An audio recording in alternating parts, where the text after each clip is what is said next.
Kung ako ngang Panginoon at Guro ninyo ay naghugas ng inyong mga paa, dapat din ninyong hugasan ang mga paa ng isa't isa.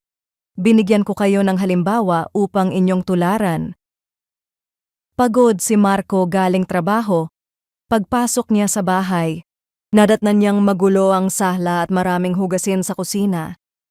Naisip niya, ako na naman ba ang dapat gumawa nito? Gusto na sana niyang magpahinga at mag-scroll sa cellphone. Pero habang nakatayo siya roon, naalala niya ang isang tagpong minsang napakinggan niya sa sermon, ang Panginoon. Sa huling gabi bago siya ipako sa krus, ay lumuhod at naghugas ng paa ng kanyang mga alagad. Walang pumilit kay Jesus. Hindi siya nawalan ng dignidad nang siya'y lumuhod.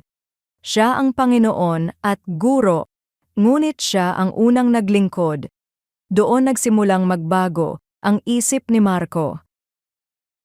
Kapag binasa natin ang Juan Kabanata 13, talata 14 hanggang 15, maaring isipin na tinuturuan lang tayo ni Jesus ng mabuting asal.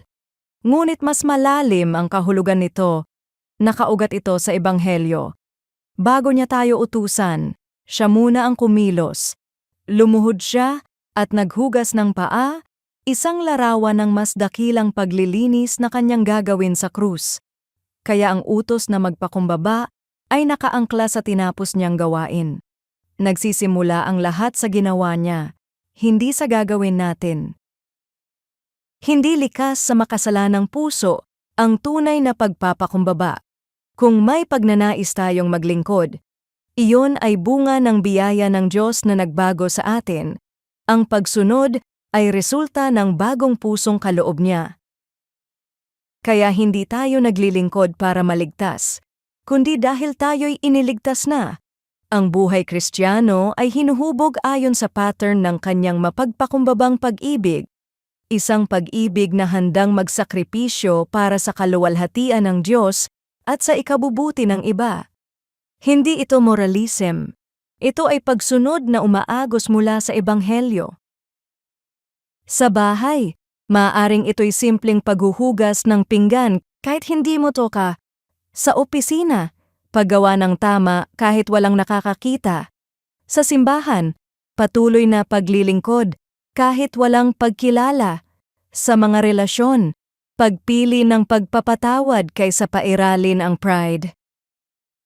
Kapag malinaw sa atin kung gaano tayo pinakumbaba at minahal ng Panginoon, kahit hindi tayo karapat-dapat, nagiging posible ang tahimik, tapat, at kusang loob na paglilingkod, hindi dahil madali, kundi dahil nauna na siyang magmahal.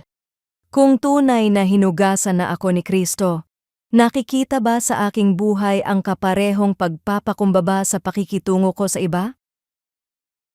Panginoong Jesus, Ikaw ang dakilang guro na lumuhod para sa mga makasalanan.